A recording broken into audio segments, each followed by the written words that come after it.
Alright guys, welcome back. So I'm just watching Jaywood 2 2010. He does pretty good gaming stuff, so I wanted to see what I saw the title yesterday, but I didn't do a video. I should have done it straight away, but let's go for it.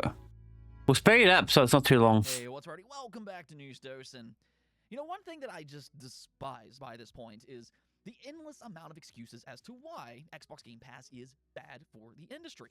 I mean, it really just kind of feels like this topic keeps popping up, and it just keeps getting more and more ridiculous as the goalpost continues to move onward.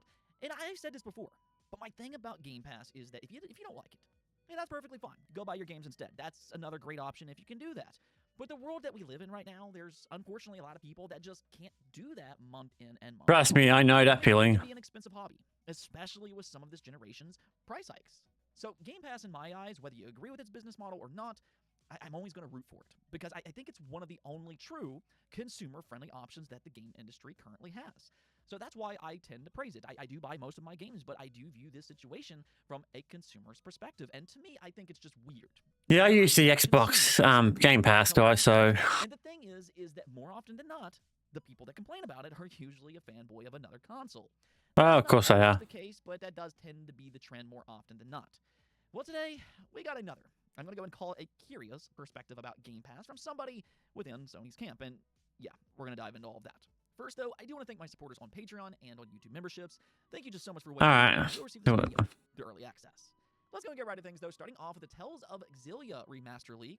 This was actually in the rumor mill, I believe it was about a year ago. Some listings showed up on a retailer website, if I'm remembering correctly, but now it feels like a remaster is pretty much all but confirmed. You can see here on Resetera that Bandai Namco Europe apparently accidentally made an upcoming Tales of series news video public. Oh, goodness gracious. Rather than using their own thumbnail, they may have allowed YouTube to choose its own from the video because the thumbnail was a random screenshot from none other than Tales of Xillia. Oh, goodness gracious. Nothing is 100% confirmed until Bandai Namco themselves makes the official announcement. I mean, this could just be a celebration Tales of trailer for all we know, but at the same time, this seems like a fairly good indication, if anything else. And it also just kind of makes a lot of sense when you start to think about it. Bandai Namco has been very keen on remastering the Tales of series these past few years, and Tales of Xillia is an obvious choice for them just because it's been locked on the PlayStation 3 since it first released in Japan back in 2013. Been for a while. For the rest of the world. So not only was it exclusive to the PlayStation 3, 80 DLCs, what the hell? That's a lot. Platforms, but it also released very late in that generation. So a lot of people just okay. Doesn't look too bad. Let's move on to another game. As well. Now that is one question that fans do have, was that from a business standpoint, the Switch 2 is doing quite well. So it'd be a very good business decision if you're trying to get a bigger audience. But the amount of work that would have to be done on the game makes it not a very easy decision. Okay, that's interesting. There are no, and he laughs, there is nothing to announce. So people are kind of viewing this response in a few different ways. Some people believe that he left because they secretly have something to announce for Tekken 8, maybe even possibly soon, but he's just not allowed to do it currently. Then there's other people that are viewing this as, well, you know, the Switch 2 will require a lot of work, so they'll look into it, but nothing is necessarily guaranteed.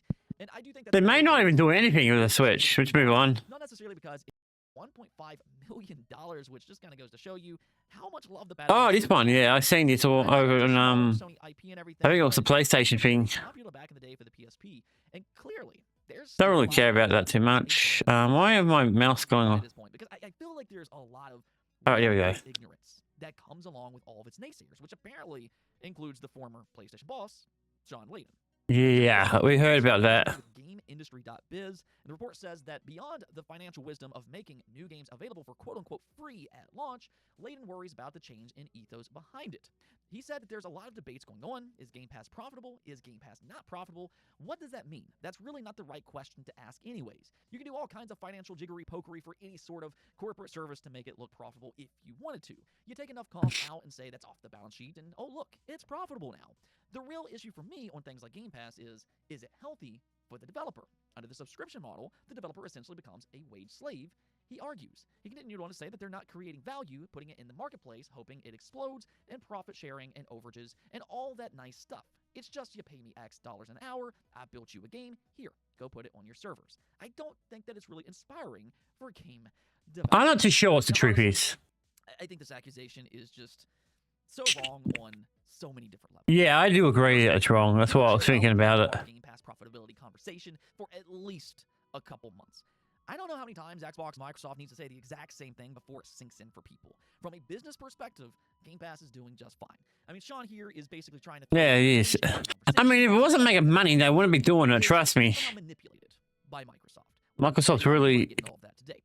But this idea that Game Pass is bad for developers because it doesn't inspire them is just completely asinine. I mean, I'd argue that it actually helps developers be more creative because it allows them to be more unorthodox and still attract a large audience. Yeah, true. They can work on more indie development. There's not really a lot of games on Game Pass that only relies on Xbox Game Pass for its money. Most games on Game Pass are also trying to sell their games on other platforms, whether that be on Steam, PlayStation, or even on Nintendo. And that actually includes first-party Xbox games as well. So yes, it's still important for them to sell well across all platforms. Game Pass, in a lot of ways, is used as an advertising tool for a lot of developers because it helps word of mouth for their games, all while said developer gets an upfront paycheck from Xbox by including it into Game Pass day one. But you know what? Let me just go ahead and list a few Game Pass games, and then you can kind of tell me if you think that they're uninspired, as was claimed by Sean Layden. So how about Expedition 33? It's a Game of the Year contender. Oh, definitely. That's definitely a good game. I haven't played it, but I hear it's really good. I mean, I've got a lot of stuff to do on my channel, guys. I still got Power World stuff to update. I might have to do something with that one because that one requires a bit more work than I would like to do. But I need to do it. Rush, a highly creative rhythm beat-em-up game, or hey, what about Tunic, or Grounded, what about Ori and the Will of the Wisp, or maybe even Pentiment, which is a game that probably wouldn't even exist without something like Xbox Game Pass. And I mean, I can just go on. Well, that's true, and it's got its worth. Sound uninspired to you? Because I certainly don't view them that way. Nah, definitely not. There are going to be some games that launches into Game Pass, and they're not going to end up being very good. But is that because of Game Pass? Is it somehow Game Pass's fault that they're not good? Because if that's the case, what about all these other games that aren't launching in the Game Pass that are also bad? Something like Drag X Drive from Nintendo. We talked about that game yesterday. It has like a 63 on Metacritic. That game seems more uninspired than any of the games that I just mentioned. How about Concord from Sony, a game that flopped in 2 weeks? Oh yeah, that was terrible. Was that game also uninspired? And if so, what's the reason for it? Because, hey, it wasn't tied to a subscription. I mean, for that matter, I can very easily argue that AAA games and live service titles are what's truly uninspired right now. Oh yeah, easy. They're looking for easy money. That's what he's talking about. Control. They're basically creatively bankrupt by this point.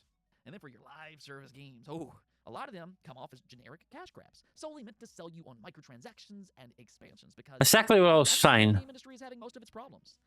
That's not exactly linked to Game Pass and its business model. So what exactly are we talking about here? I don't know. I just get tired of this nonsense sometimes. I don't understand why we have to continually attack one of the only consumer-friendly options that we have for consumers. I mean, can we talk about the state of AAA games instead? Can we talk about why we need to spend $300+ million on game budgets? Can we talk about how development is taking 5, 6, 7, 8 years? Where's the accountability for that? Can we talk about live service games and why 90% of them ends up being a flop? Can we talk about microtransactions and how they've ruined a lot of games? Can we talk about the greed that a lot of these publishers have by pushing these type of agendas? Can we talk about any of that anti-consumer stuff instead? No, apparently not. Apparently they were complaining. About Game Pass because after all of these years, some people just can't accept that maybe, just maybe, it's not the worst thing in the game industry after all. Definitely not. Maybe there's just our problems and I'm just imagining all of this is happening. Yeah, okay, whatever.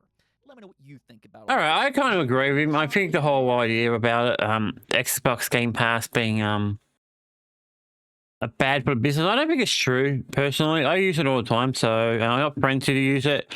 I'm pretty sure my members use it. So yeah, I just wanted to check on that, what they were talking about and all that. That's why we went on here. But yeah, that's about it for this video. I mean, it was short, but I just wanted to see what they're talking about. Yeah, guys. So yeah, I'm gonna finish it here. I hope you guys enjoyed. Yeah, hit the like and subscribe button, guys. So I'll be doing some of these every so often. We'll be doing the drama stuff a bit more than I like. It's more reactions, guys. These stuff is more reactions than we talk about them. So, but I will be doing my own content specifically very soon. I'm in the middle of processing and getting this room and my mindset straight on. So hopefully later today, guys, I'll have a let's play for ready to go. With the let's plays at the moment, they're going to kind of be from the old channel until we catch up. Once we catch up, I'll probably end up deleting the other channel and we'll start doing some new stuff. On that note, cheers.